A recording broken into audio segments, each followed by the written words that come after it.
Binuweltahan ng prosekusyon ang mga pahayag ni Vice President Sara Duterte kaugnay sa nagaganap umanong bending the law o pagbaluktot sa batas sa kanyang impeachment proceedings. Yan ang ulat ni Vel Custodio.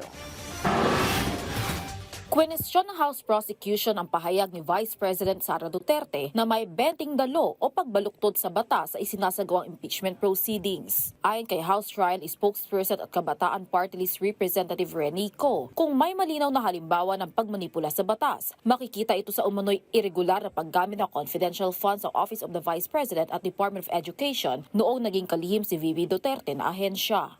Imagine yung thousands of acknowledgement receipts submitted to support their audit report.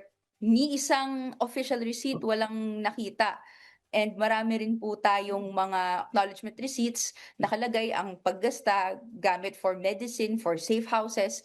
Clear naman po sa joint memo na hindi po yun acceptable use of confidential and intelligence funds.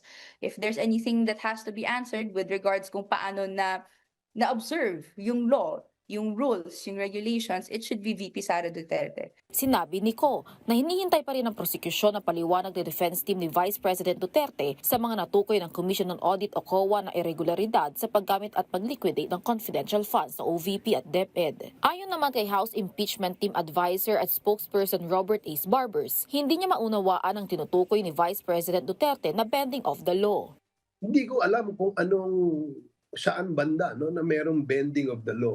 No, kung ang tinutukoy dito ay itong proseso ng impeachment, nagsalita na ang ating Korte Suprema at sinabing ito ay sang-ayon sa ating saligang batas, sang-ayon itong trial o yung ginawang clarificatory hearing sa House of Representatives. So hindi ko matumbok kung saan yung sinasabing merong bending of the law, no. If ang kanyang tinutukoy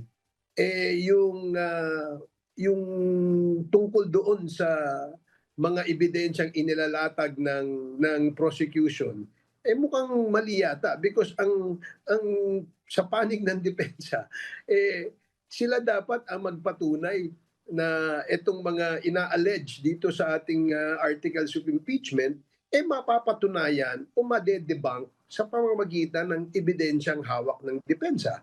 If the Vice President is pertaining to the proceedings before House of Representatives, well, the Supreme Court has already ruled on this matter. It has dismissed due to mootness the two petitions filed before the High Court to question those proceedings. So mismo na nga din ng sinabi ng spokesperson ng impeachment proceedings. So clear, wala nang reason para hindi magtuloy-tuloy itong impeachment proceedings which are now pending before the Senate sitting as an impeachment court. Matatanda ang binasura na ng Korte Suprema noong Miyerkules ang petisyon ng kampo ng Vice Presidente kaugnay sa impeachment proceedings sa House Committee on Justice.